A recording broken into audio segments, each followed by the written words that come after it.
Hopefully you're not going after 16-year-olds. Maybe. Then hopefully you're in Iowa.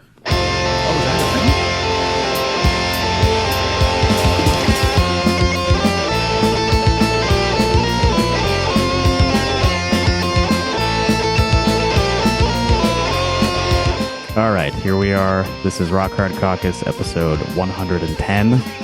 It is now Iowa summer. It's April 14th. Yep. It turned into summer real quick. It's 80 degrees outside. I got my window open. Listeners, you may hear a loud truck drive by. That's just summer vibes here. Podcast summer. Podcast ambiance. Yeah. Real classy. Yeah, just imagine Evan and I chilling on the porch, drinking a big pitcher of lemonade as we discuss Iowa politics and news. Drinking a big picture of Mountain Dew Zero. Yeah, there is a lemonade Mountain Dew. Oh yeah, I've had that actually. Yeah, where did you see it, or where did you try it?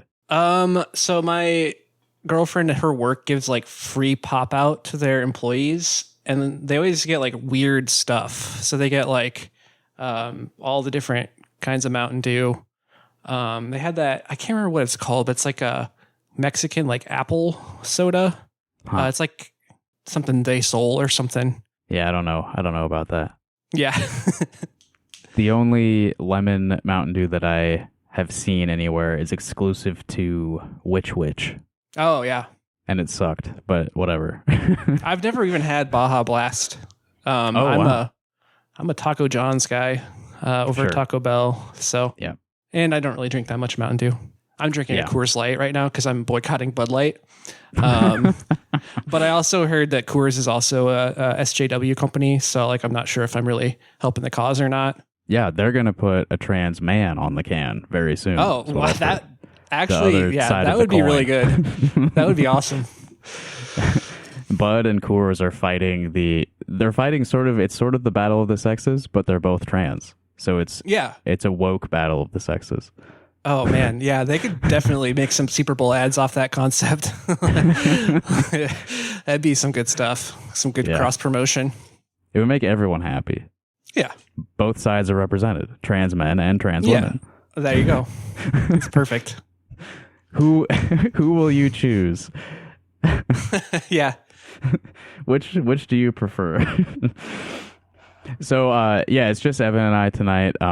Stella was planning on being here, but as you all probably know, she has a child now, and the messages that she was sending us a few minutes ago were kind of frantic. Apparently he found his way into the vents in their house and he's crawling all over and laughing like a little gremlin.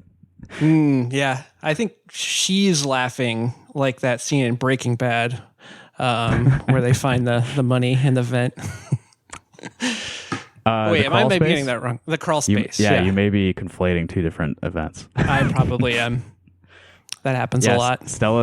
She's lying on her back in the crawl space and the camera is zooming out. Yeah. She's laughing like the Joker. Yeah. The baby got into their secret money that they had stashed down there. Yep. Yeah, the other day I guess he chewed a hole in the wall and he was like pulling out all the insulation. So yeah, he's a real troublemaker, that guy. He's been sticking his tongue into electrical sockets. Yeah, better sticking your tongue in electrical sockets than the mouth of the Dalai Lama, right? This is a topical show. That's true. It's a lot safer. Mm-hmm. Where do you stand on that issue? I barely know about it. One thing I will say is that electrical outlets will not apologize to you after you stick your tongue in them. So, I mean, that's like plus 1 point for the Dalai Lama. That's true. Yeah, they never apologize. Yeah, electricity is cruel beast. Our best wishes to Stella and her family recovering the little boy who is trapped in the vents. Mm-hmm. Yeah, prayers up. In real important news, I want to thank everyone who showed your support for the Englert production staff who are unionizing. We made a bit of a media push last week in the lead up to the Mission Creek Festival. Ruffled a few feathers, and Good job. yeah, there was an article in the Little Village that kind of started it off, and then we were just like, you know what, let's push a little bit. Let's make more people aware that this is happening. Yeah, and it's a good sure were time aware to do it. Yeah. A lot of shows going on. Yeah. So to everybody who sort of helped us increase community awareness of what's going on over there, thank you. I salute you. And hopefully there will be more news soon, but I don't know at this point. Good luck. Godspeed. And maybe once this process is complete, we could talk about it in more detail on this show. But up to this point, I felt like it was better to keep this separate from that. Yeah. Yeah. Probably a good idea. For now. Yeah, we felt so far that it would be better for everyone if this just resolved quickly and quietly. But it wasn't quick enough, so it got a little less quiet. Yeah. That's kind of how it goes. So you got to leave your options open. But I think things are going well. I can say that much now. Good. Rest Good to hear. assured, we will be getting what we want. Yeah, that's right. Power of the workers. Yeah, for sure. Especially when the workers are me. Yeah. So I had a few things pulled up for us to talk about today, but there was kind of an emergency addition to the notes here. A piece that came out just yesterday in the Des Moines Register. I didn't read the whole thing, but I saw a lot of people getting upset about it. So I figured it would be a good thing for us to talk about. Do you remember Randy Evans? I know who he is. I'm not really familiar with his ideology or any of his work as a journalist, but I know he was a former Des Moines Register columnist. I think he was a weekly columnist, wasn't he? I think that's right. Yeah. I don't believe we've ever featured any of his work on our show. Yeah. Not that I remember. I don't believe so. It's possible, but yeah, I don't know. Yeah, maybe in passing. Well, if you didn't know, I think this is going to be a fairly Iowa City-centric episode, so sorry to everyone in the other corners of the state, but if you do not know, Matt Walsh, how should we sum him up? Anti-trans shithead? What else is he? Yeah. Ben Shapiro's sidekick.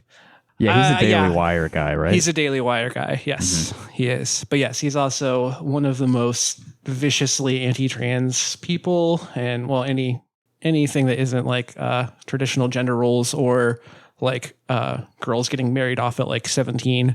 Then he's probably not in favor of it. 17, maybe a little high, actually, from what I've heard of this guy. Yeah. Maybe a little old for him. Yeah, he's Catholic. I was just brushing up on his personal life earlier. He's Catholic. He's got, I believe, 5 children, 2 sets of twins. I guess that doesn't matter that much. Just the Catholic part's 2 the most sets important. of twins. Possibly in vitro? Exactly. That doesn't happen naturally that often, right? No, that's pretty unlikely to happen, we'll say. Yeah. Might have been using some... They might not have been having traditional babies. Yeah, they might have been meddling in God's plan for their lives. Yeah. Anyway, Matt Walsh, he's going to be speaking at the University of Iowa next Wednesday, the 19th. He's going to be speaking on campus. The university chapter of the Young Americans for Freedom, the YAF, is bringing him out. Before we read any of Randy Evans's thing, I will let you know right off the bat, people are going to be protesting this, as they should. In Iowa City, really?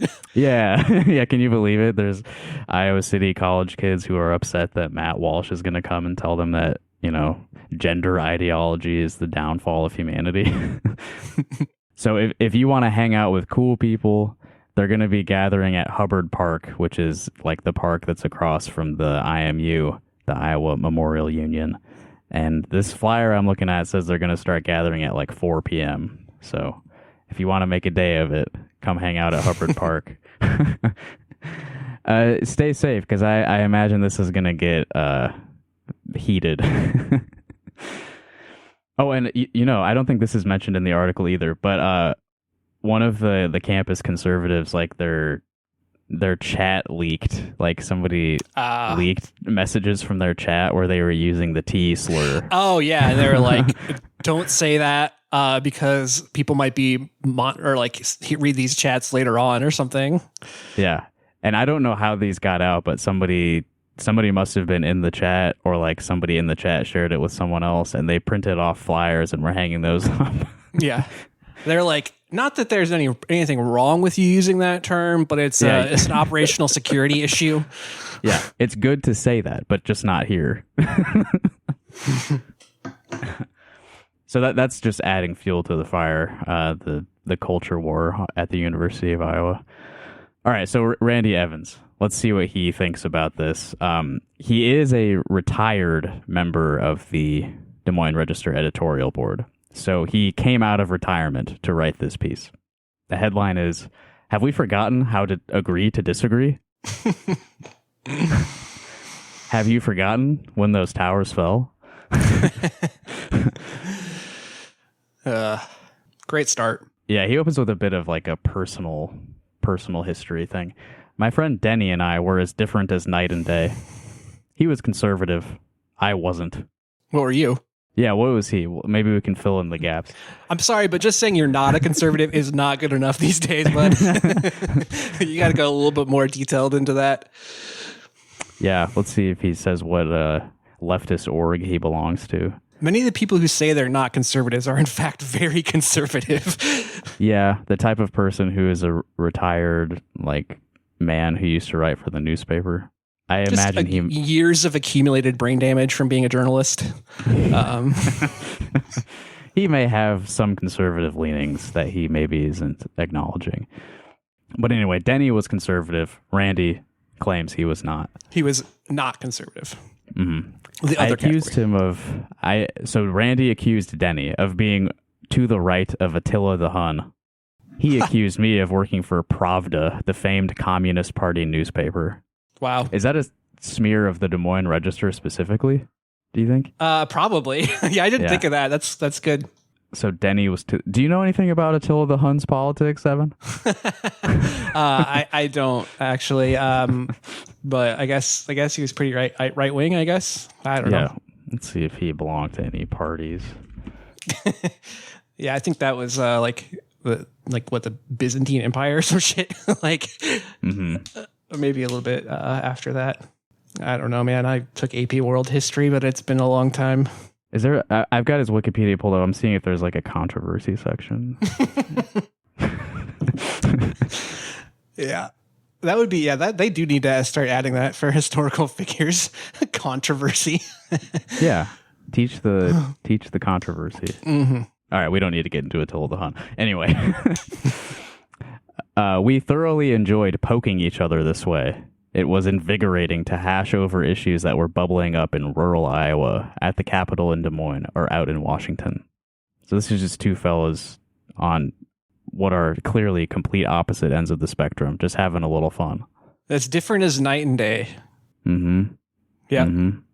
Randy and Denny. Their names aren't even that different, really. No, yeah.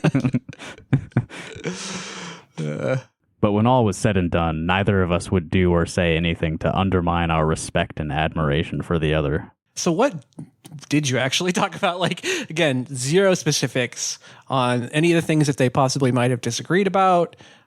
Just issues that were bubbling up in rural Iowa and in Washington. Yeah, rural issues, capital issues, Washington farms, issues. I guess. Yeah, farm subsidies.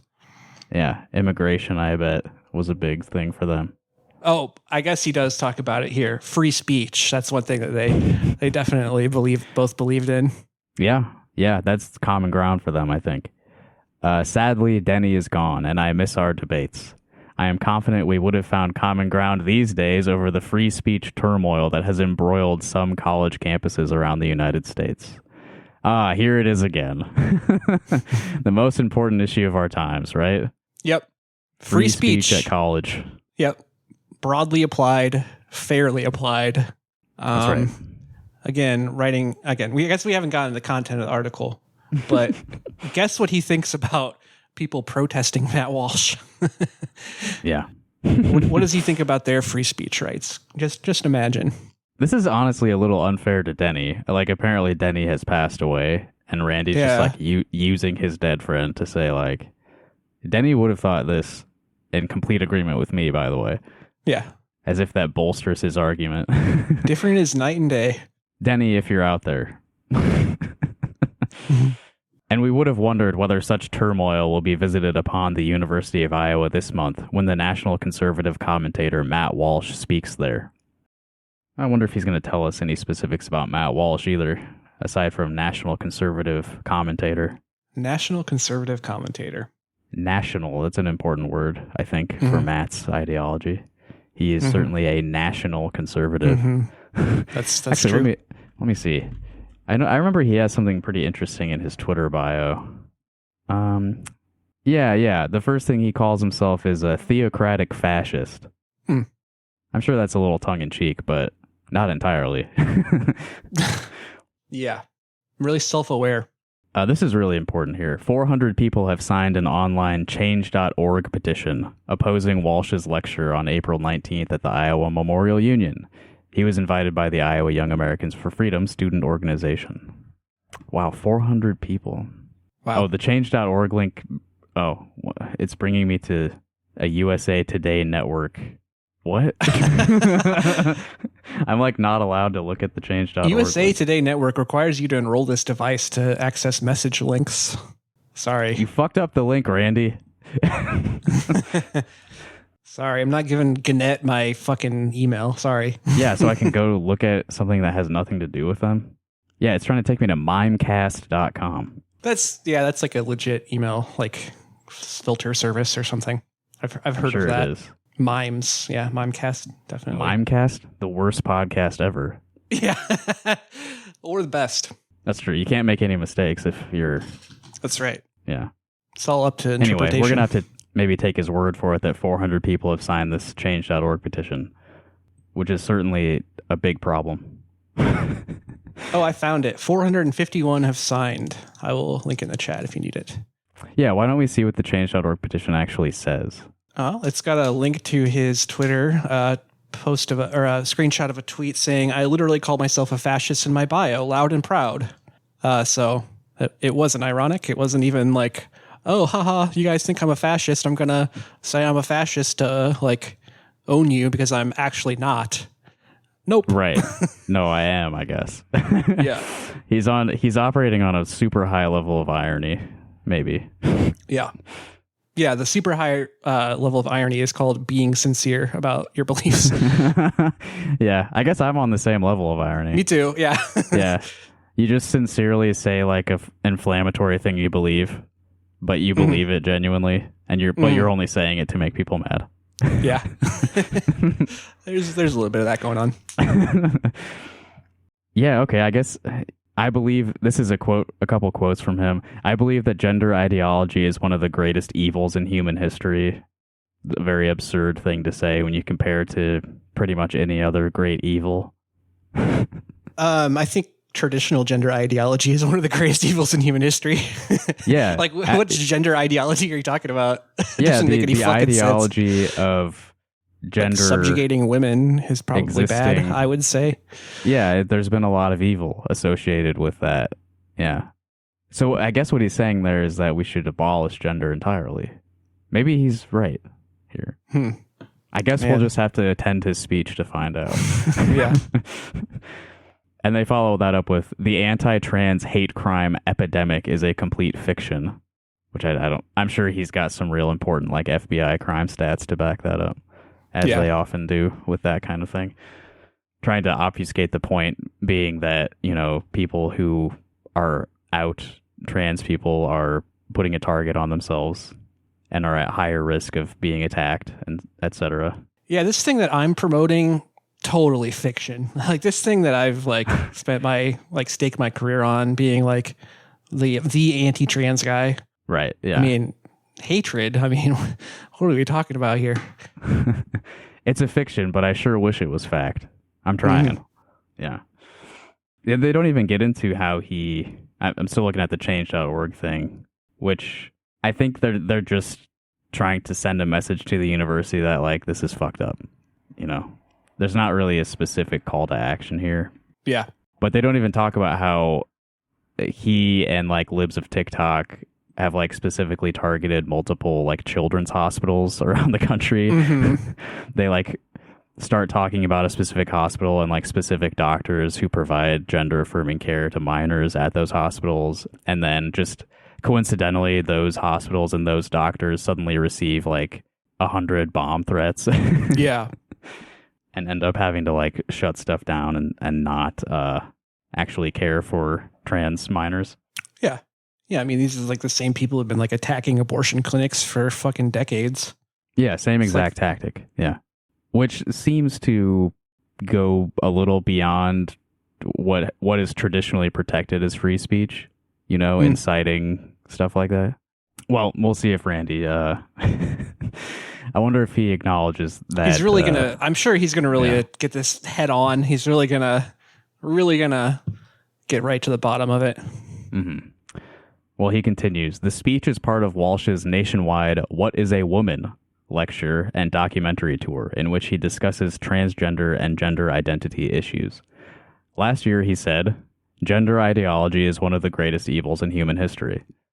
Maybe Randy saw that on the change.org petition. Maybe, yeah. Randy doesn't tell us what he thinks of that statement. No, he doesn't.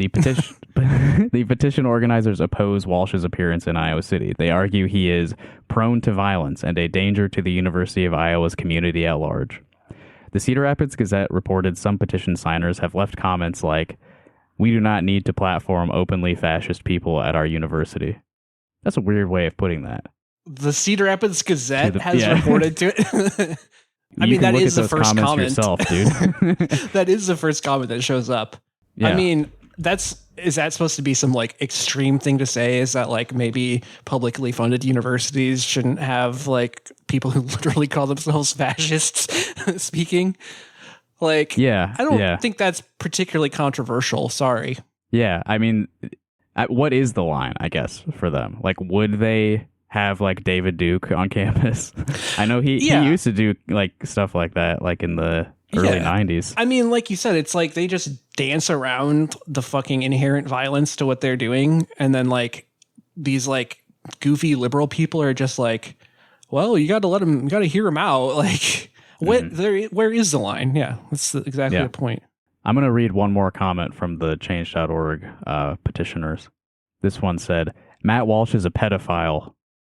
So if anyone else is going to write an article about this, can you please put in your article, Rock Hard Caucus reported that some petition signers have left comments like, Matt Walsh is a pedophile? I would appreciate that. We're the first to report on that. No, I'm pretty sure the 17-year-old thing I said is actually true, but I guess... I think he said even younger than that. Oh, okay. Well, then there you go. There's some definite pedo shit with Matt Walsh that people were digging up not long ago. Oh, yeah. He was talking about 16-year-old girls are the most fertile bullshit. Like, yeah, just rapist shit, you know? Right, yeah. But trans people are the groomers. Yeah. Not the guy who, like, lusts after teenagers and says that they're the most fertile and therefore should definitely be the mothers. Again, Catholic. Red flag. In recent years, members of the Iowa legislature have criticized the 3 state universities over accusations that administrators have stifled free speech rights, especially of conservatives. The University of Iowa and Iowa State University have lost expensive lawsuits over their treatment of student organizations that espouse views that may differ from other students or administrators. This is an opinion piece, Randy. What do you think of that? Yeah, like what is this? Like what can you like be a little bit more specific here? Like yeah, who are the regents? You know? Who are the people in the Iowa legislature making these accusations? Yeah. Again, just like completely accepting the framing that like, oh, like they're attacking or like going after conservatives in particular. It's like, I mean, people like Matt Walsh are like specifically attracting this kind of attention because that's what they like feed off of. Right. Like, You think he booked the University of Iowa on his What is a Woman tour? yeah. Like, not hoping to gin up some, like, controversy? It's just like when Benny Johnson came and he, like, pissed off that guy who kicked over his projector. Yeah. This is You're just intentional. daring people to do anything and then being like, so the same people like Randy Evans can be like condemning it and be like, I don't know. They went too far this time when they fucking shoved over a projector or whatever. Yeah. Yeah. It's intentional antagonism. And then like, oh, it's just my speech. Like, how dare you?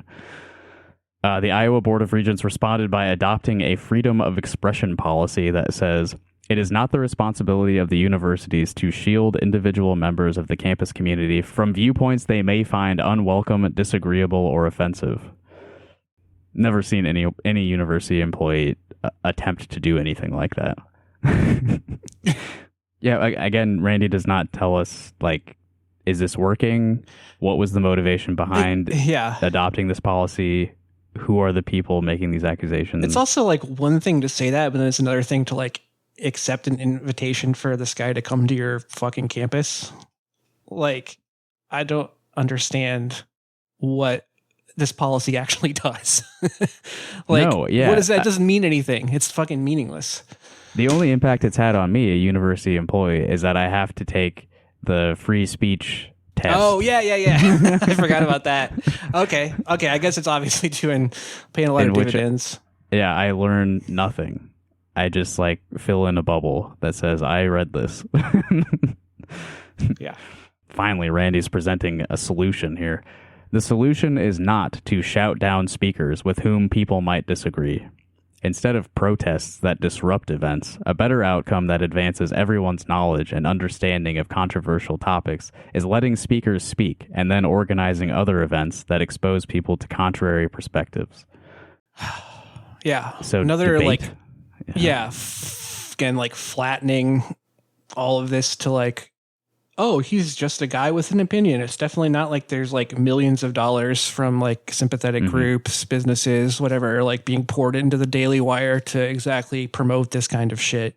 It's like, oh, just fucking speak louder than them with like millions of dollars of backing. I mean, I know there are some progressive groups that probably have millions of dollars worth of backing, but like, again, these people are like specifically courting controversy to get themselves in the news so they can attract more people to their cause. And people like Randy Evans, again, are like exactly giving them what they want by writing bullshit articles like this. Yeah. Yeah. What is he proposing here? Like we politely listen to what Matt Walsh has to say, and then we go up on stage right after him and we just say the opposite. Yeah. This is what everyone really wants. It'll be a very productive exchange of ideas. Yeah. The idea in question being like, is it okay to like be a gender separate from what you were assigned at birth? Like what is there really to say? I think the conservatives need to answer the question is, what if I find a trans person attractive? What does that mean for me going forward? I feel like Mr. Walsh should probably answer that question because I don't know. I know that's like kind of like, you know, everyone's like, oh, if you like hate gay people, then you're secretly gay. But I genuinely think that a lot of this stuff is like literally guys who are like, I like saw a trans person I found to be attractive, and that made me very confused and scared inside, and then made me reconsider some things about myself, and that was like too much for me to handle. I refuse to reconsider those things about myself. Or just denial, just push it away. Yeah. And all of my hatred is now aimed at this group of people because they tricked me. They corrupted me, yeah. Yeah, I think you're right. Like it's there's definitely an element of that, like hate, a self-doubt that I refuse to resolve, and instead I just push it all outwards. Like, I would say that, like, I don't know, again, getting into like pretty broad psychological things, but like a lot of the conservative stuff and some of the liberal stuff is just like projected self-hatred. Like it's just so plain to see, I think. Yeah, I have these negative feelings towards myself because of inexperience. And rather than change anything about myself to resolve those negative feelings, I demand that the world The problem change is and outside conform of to me. Yeah. Yeah. Yeah. Actually, you know what? I think we can do an exercise here. So Randy is proposing that the solution to the Matt Walsh problem, which I don't get from this doesn't article, really- that doesn't say it's a problem. sees it as a Yeah. problem, yeah. But the answer that we should have is to do our own event where we cover the same topics from the opposite perspective. So if Matt Walsh is touring on the What is a Woman tour, and he had this documentary, which of course I have not seen a single second of, but which is, I assume, very anti-trans. The question he's posing to everyone is, what is a woman? So do you think that we can like tackle that question? Can we answer that? Probably. I think a woman is a person who identifies as a woman. Yeah. Yeah. And what does it mean to identify as a woman? I think it's hard to answer that in like a very short answer, because like the idea of a woman has evolved over time, you know, like the gender roles that we were talking about, you know, gender ideology being a great evil. It developed, you know, over probably millennia. I assume there were probably cavemen and women who were thinking of themselves as cavemen and women.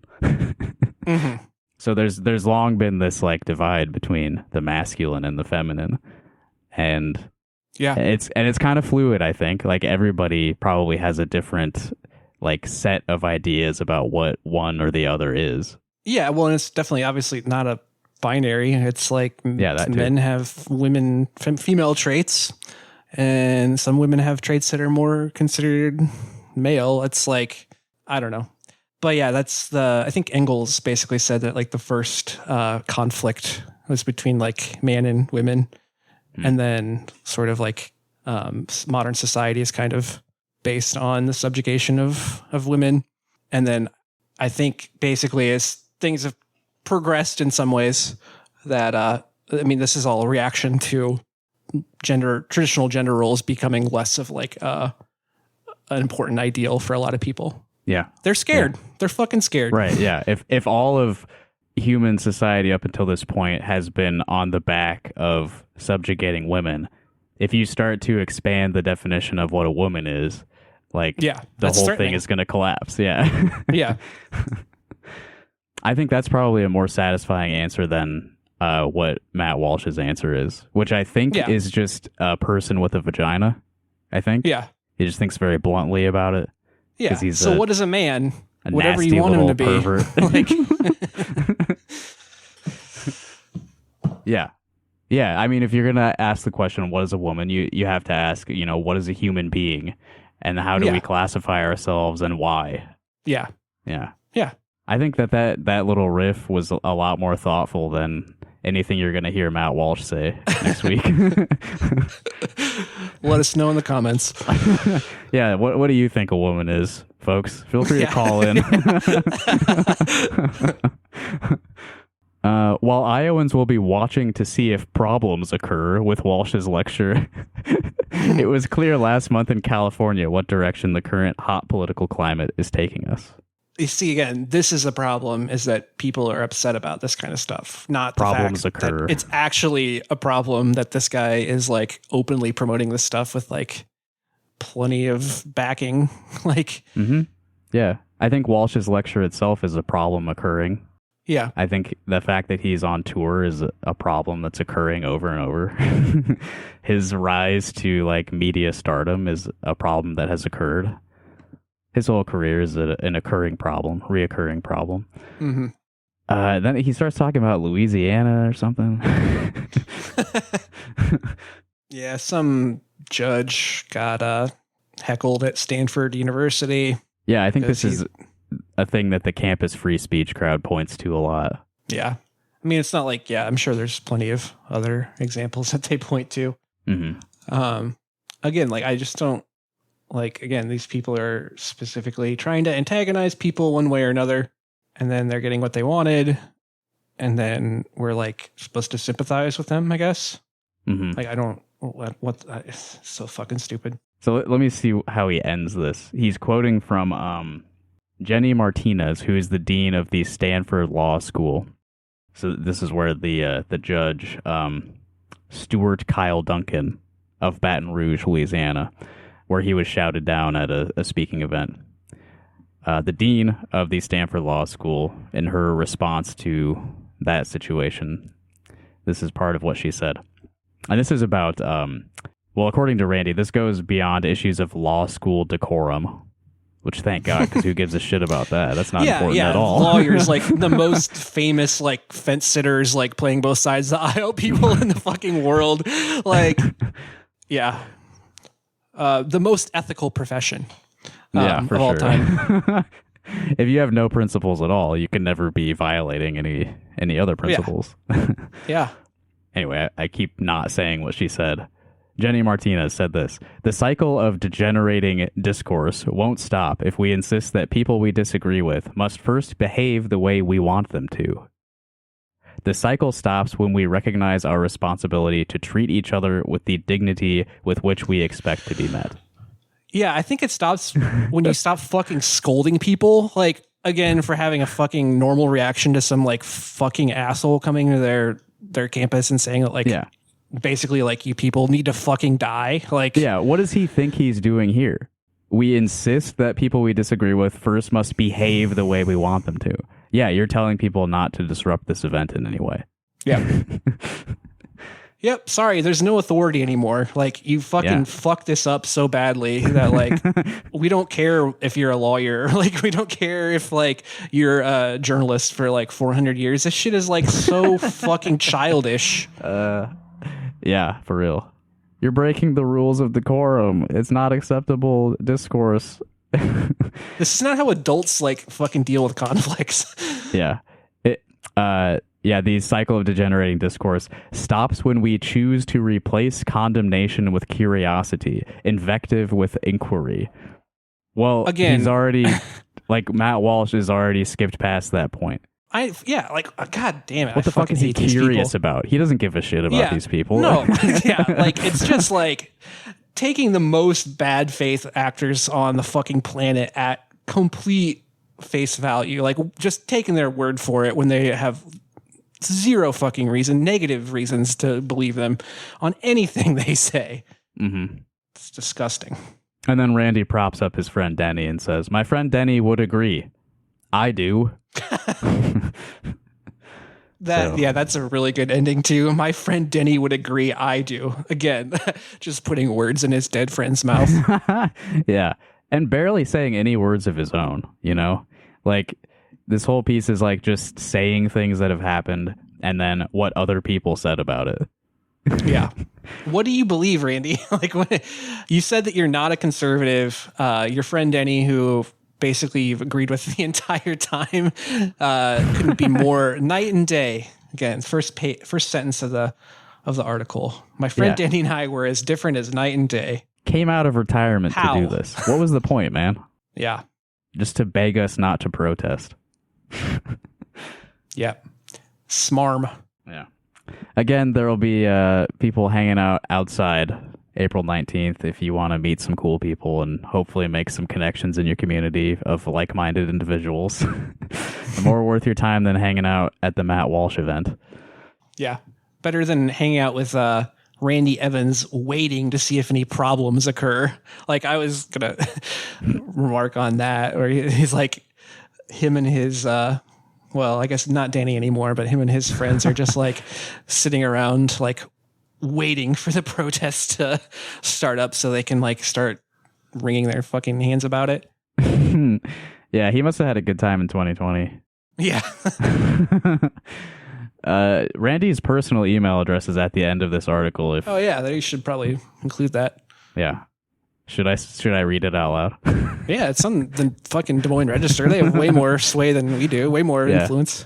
DMREvans2810@gmail.com. So I'm not going to email him, but if you want to email him this episode, I'm sure he would appreciate it. Yep. Same.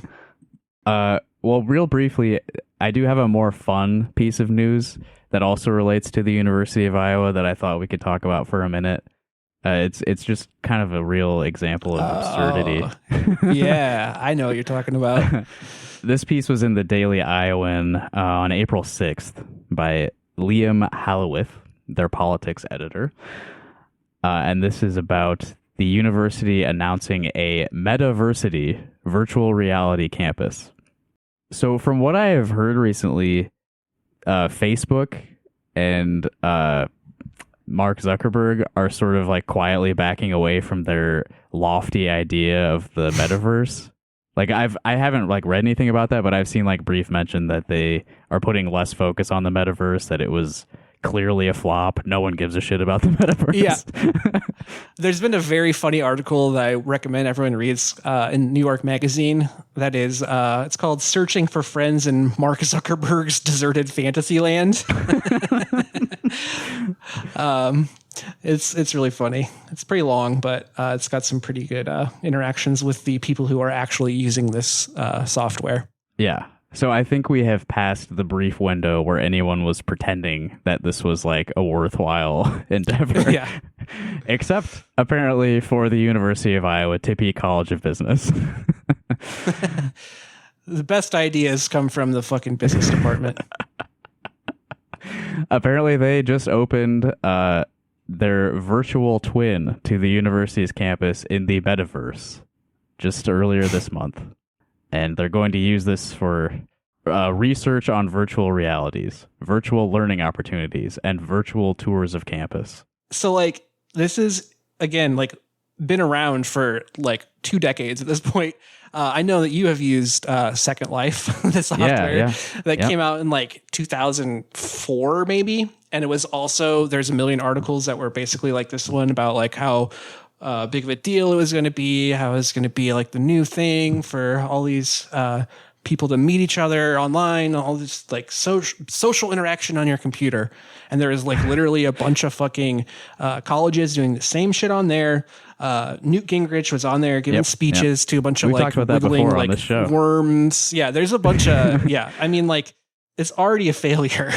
If you go on Second Life now, it's like literally just a bunch of like very sad 40-year-olds like cosplaying their like Barbie mansions. Like, yeah, it was already very strange when we were looking at it like 10 years ago. Yeah, no, it's actually gotten less strange. It's just boring. Oh, really? Oh, that's it's just boring. It's just a bunch of people in there like prefab. Like people used to make cool stuff in there, but now it's like all just prefab stuff, and people just like just like live out their second lives in their big fake mansions that look like McMansion hell.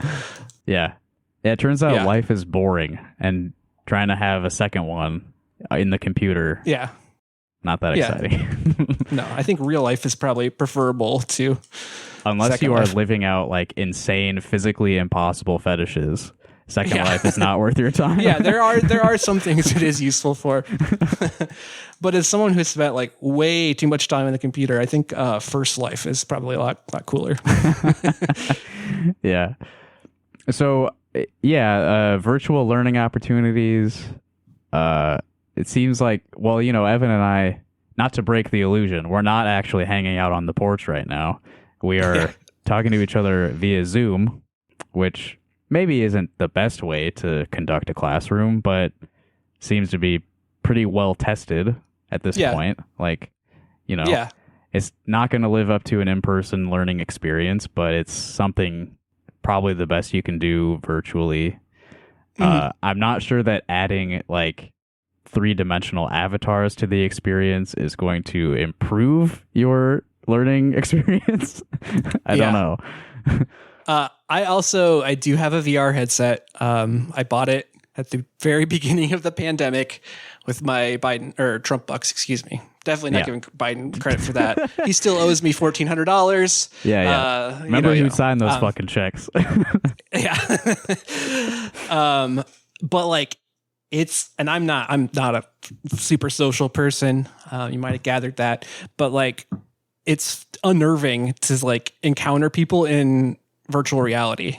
'Cause like it's like Uncanny Valley, where it's like, they're people. Like the main thing that it really adds, it's like different from just chatting on Zoom, is like you can like really capture people's like body movements and like their hand gestures and stuff, and like see what they're pointing at and stuff. But it's like it's still not close enough to like actual human interaction, because again, like you can't see, like it's not like you can see people's faces like moving in a natural way. Right. It's just it's unnerving, and it's like and also it's overrun with like 13-year-olds who should not be on there because it's like against the terms of service.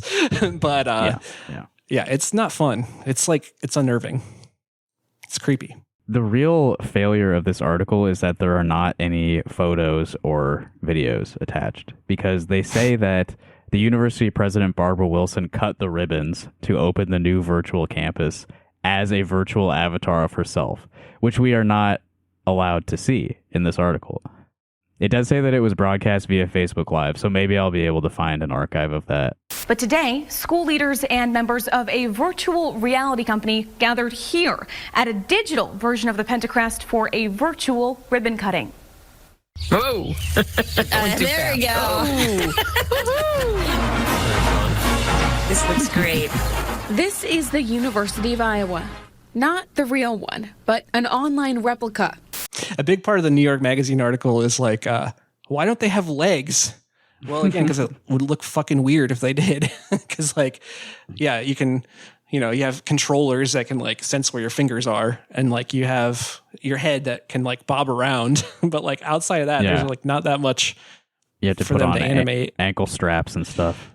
yeah, a whole haptic fucking suit. Yeah, you're starting to get into like Ready Player One territory. Yeah. Oh, where yeah. your entire life revolves around like existing in the virtual world. You have equipment that encompasses your whole body.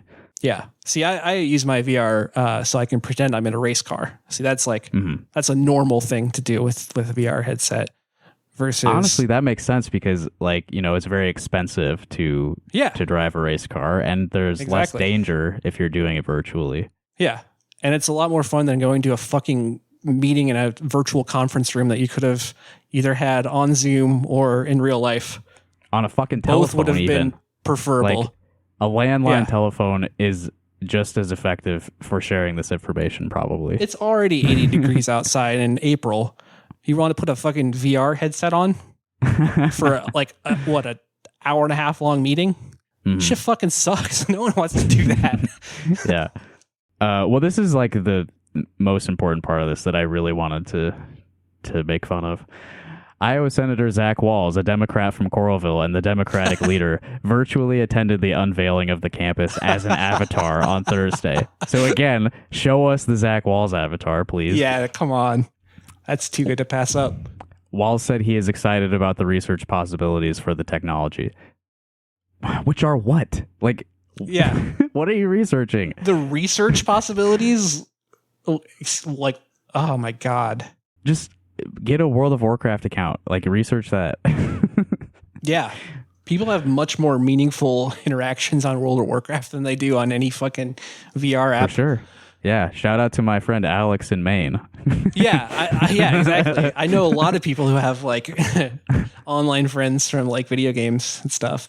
Actually, like, don't we know people who know Tony because of World of Warcraft? Tony and I played City of Villains. I did know Tony before that. Okay. Well, I think, yeah. I mean, in World of Warcraft, he played that too with our other friend Steve. Right. But yes, I think that's when I Tony first met Tony, is a MMO friend. Even though I have only played, that's like literally the only MMO I've played, and it was only for like 3 months maybe. Mm-hmm. Yeah, I think I met Tony through World of Warcraft initially because I was playing with Steve. Anyway, this is a quote from Zach Walz, the leader of the Democratic Party in Iowa right now. This is what he thinks of the metaverse opening up on the University of Iowa campus. It's exciting to see this new kind of leading edge technology being pioneered for the university. It'll be interesting to explore the various use cases here on campus. That's a Zach Walz statement right there. Redundant and says absolutely nothing. Yeah. This leading edge technology being pioneered for the university. It's wow. Fucking like mapping a real space and putting it in a digital world. Yeah.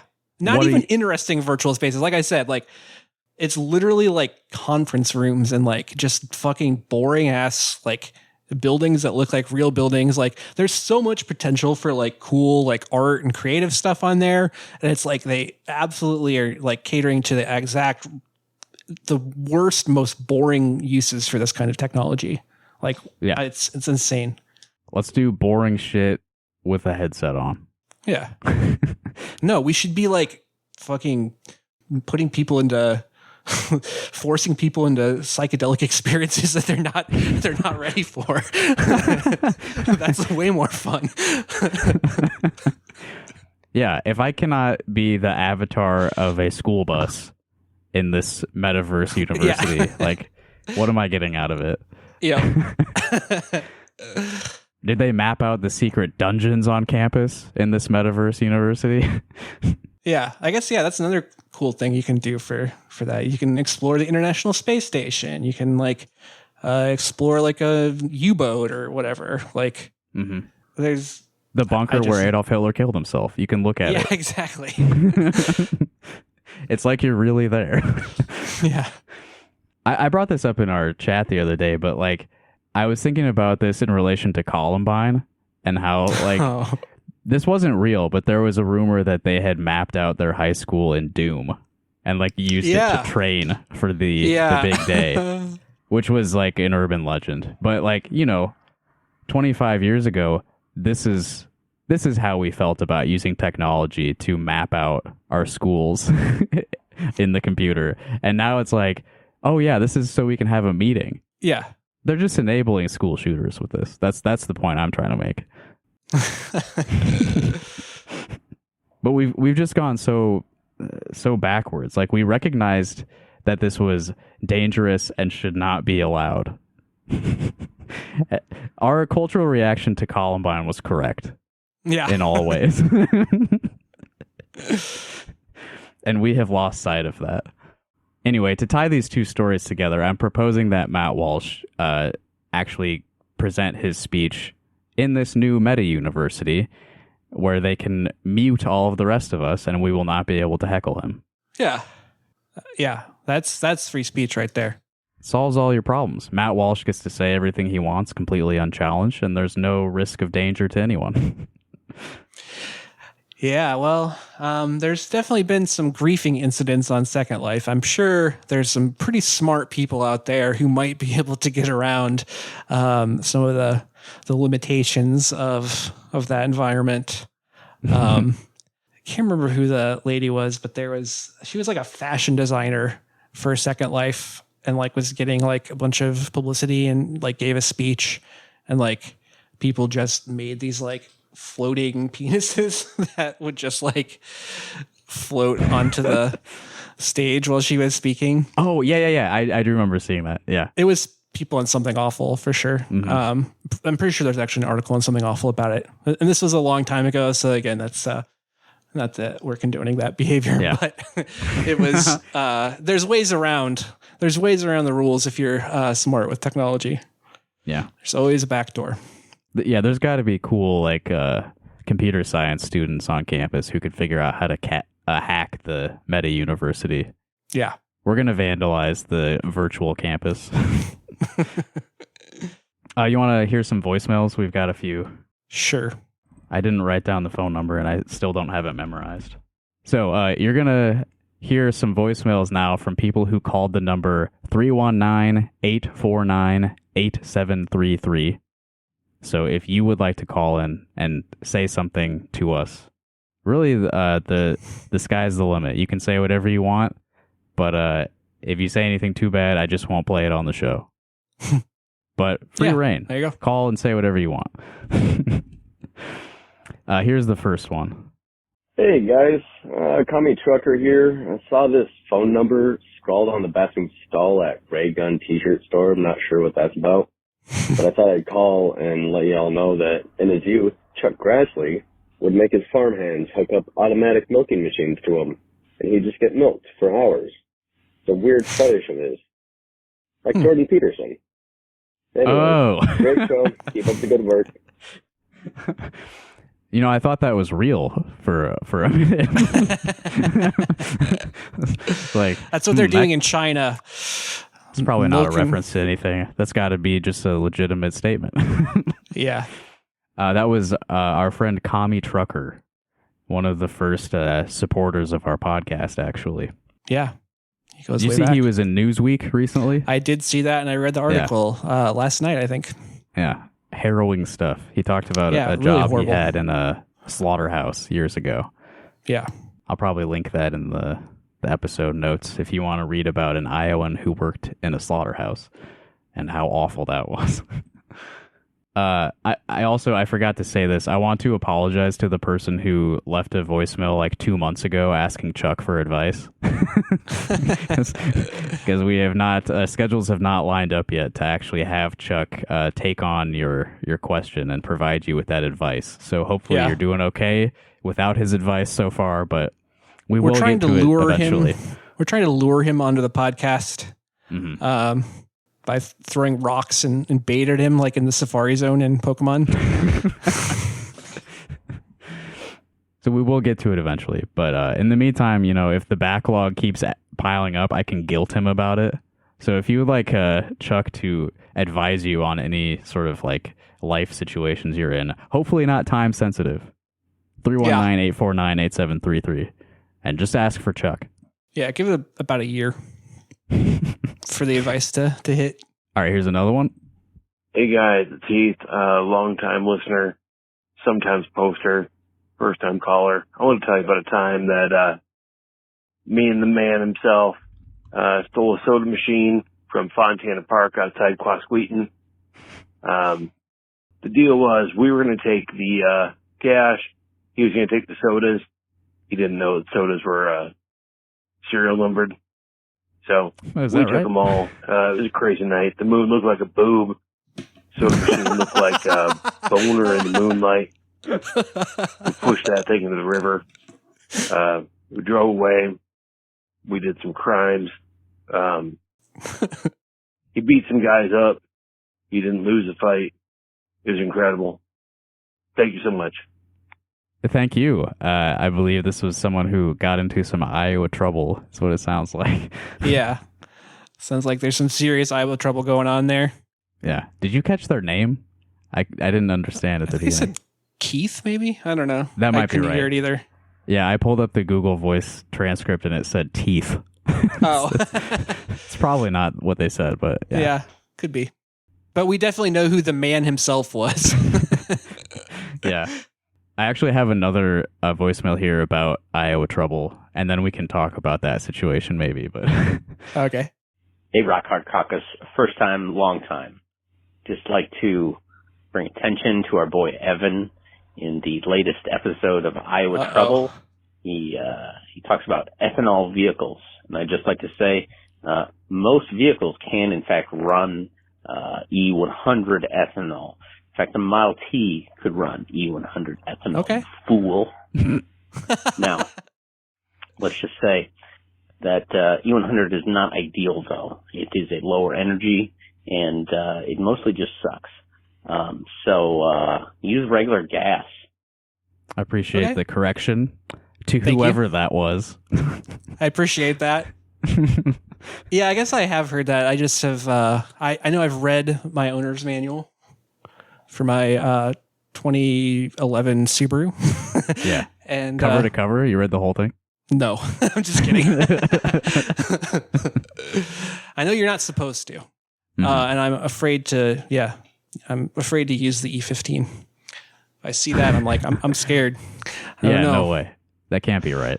Yeah. It's too much. I mean, the scientists that I listen to, the water professors, they seem to be pretty anti-ethanol, so... Yeah, I guess it's not really the problem with ethanol is the fact that it's being burned to power vehicles. It's probably the fact that we're using it, or like growing corn to subsidize it so that we can burn it. It's sort of that it's pretending to solve a problem. Yeah. Yeah, so anyway, if you are listening and you have no idea what's been going on the last two voicemails, Evan and I have been reviewing a book called Iowa Trouble by Tyler Granger. And the episodes the full episodes are on our Patreon, patreon.com/rockhardcaucus. I think they are really high quality podcasting. Like, the book is very funny, and we have had a lot to say about it. There were clips from the episodes posted on our free feed, but we received copyright infringement warnings over them. That's a on shame, SoundCloud and YouTube. This man does not have the money mindset. Just come on, man. It's free publicity. Yeah. You might get a couple sales. I would almost bet that you're going to get like 1 or 2 sales off of this. Oh, yeah. It's a novelty. I mean, your book is a novelty. That's why we're reviewing it. It's fun. Yeah. We have not said anything to discourage anyone from buying this book, which I have done with other books we've reviewed. But this one is like a joy to read. Yeah. I can confirm for sure that the YouTube copyright reports came from the author himself because his email address was attached. You know, I assume he did the same on SoundCloud. So we probably will not be posting a free clip just to avoid potentially losing any of our accounts unfairly. So if you want to hear the real shit, that'll be on our Patreon. And I'm going to make a public statement here. We did not violate anyone's copyright in doing this. Right. This is fair use. 100% fair use. We are providing commentary, criticism, and analysis of material from this book. In fact, you did already generate a sale off of this. So, yeah, didn't you buy the book? Well, I bought it, of course. Yeah, there you go. That's one sale. Yeah. I think that it's a pretty clear-cut case of using the copyright system to retaliate against us for criticizing your work. And I think that is malicious, and I hope that SoundCloud and YouTube see it that way as well. But I may have to start renting a P.O. box to counter the YouTube claim so that you don't get my address. Yeah. The P.O. box, I think, is a good idea. I think that would be fun. Yeah. And then, once we have it, we're going to have to use it for something. So, listeners, there may be a P.O. box in the future. Once again, we have not gotten the hate mail, the hate emails, the hate voicemails that we've been like begging for years. We Absolutely haven't got. True. I don't think we've gotten. I mean, there's been a couple of haters. I'll say that, but like we embrace that. That's fun. Overall, people are being way too nice to us. I know. Yeah. I mean, don't send any. Once we have the P.O. box, don't send any like biological waste or anything like that. But yeah, that's against the USPS. Right. They're definitely really strict about the mail regulations. All right, one last voicemail. We are pleased to announce Rock Hard Caucus is teaming up with Sprint and Buick GMC to celebrate Truck Month all April. Enjoy great deals on all Buick GMC trucks and SUVs starting at a down payment of $50,000. You will be entered for a chance to win an all-expense-paid trip to Rock Hard Caucus Studios in Orlando, Florida. And you can say, "Aw, here it goes," in the big round cage statue thing, just like Coolio. Special thanks to IBM for providing software and hardware solutions at the enterprise level for all Rock Hard Caucus facilities, not limited to the Rock Hard Caucus Museum, the Rock Hard Cafe, the Hard Rock Cafe, the Rainforest Cafe, the Rock Hard Caucus Children's Military History Center, the Rock Hard Caucus Special Building, and finally, the Rock Hard Candle Store. See you next September. That sounded a lot like Trab Nipper, but I'm not sure. Yeah, I think Trab must have got a new job. Yeah, I'm not aware of this, but maybe like somebody in middle management is like not at Pizza Ranch handling the monthly advertisements for us. But yeah, all of that is true though. Yeah, that's absolutely, yeah. Appreciate whoever took care of that for us. Now I don't have to read all that myself. Were you aware of the Rock Hard Caucus special building? No, is that like a federal Superfund site? Yeah, I don't know what's going on in that one. That's also happening like beyond my purview. Yeah, we're going to have to be careful about any like whistleblowers involved in the special building, I think. Yeah. And I need to remember to cut that from the episode and not let the public hear our candid admission that we don't know what goes on in the special building. Research. Heavy research. I'm sure it's completely innocent. All right, well, I think that's an episode for us. My 110th notch on the wall. 110. That's wild. That doesn't take into account the episodes that did not have a number or the nearly 100 episodes on our Patreon. Yeah. You're keeping track of those too, though. I do. I number them. Diamond Hard Caucus series number 96. Diamond Hard Caucus series number 97. Damn, are we really that many on the Patreon too? Yeah, I think 97 was the second Iowa Trouble episode. I think that was number 97. Wow. Well, one other event that's happening in Iowa City that listeners to this show may be interested in, there is a Labor Notes Troublemakers School happening on April 22nd at the IMU.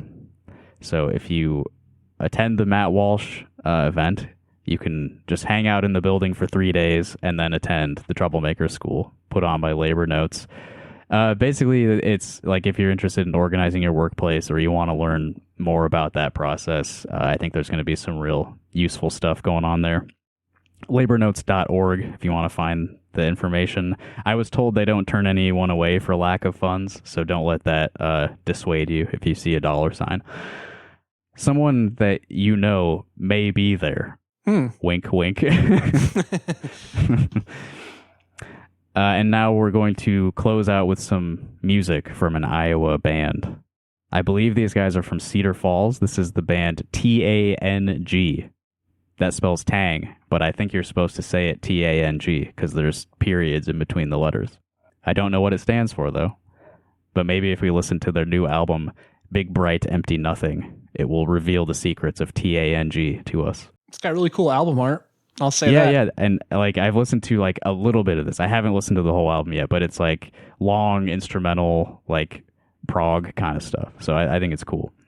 You can find it at tangiowa.bandcamp.com. And just going off just titles, I'm going to let Evan pick which track from Big Bright Empty Nothing we'll close out with. I mean, I guess we got to go with the first track, Towards the Rorschach Nebula. Yeah, Towards the Rorschach Nebula. Yeah.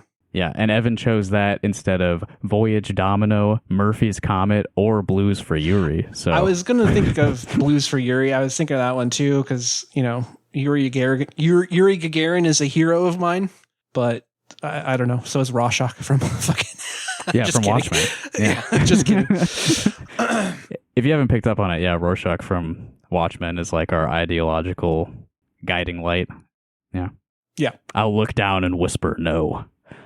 I think that all the time. I don't remember any quotes. It's been fucking 20 years since I read that. Yeah. Well, everybody, thanks for listening, and I hope you had a good time enjoying the 110th episode of Rock Hard Caucus. And here's TANG. Good night.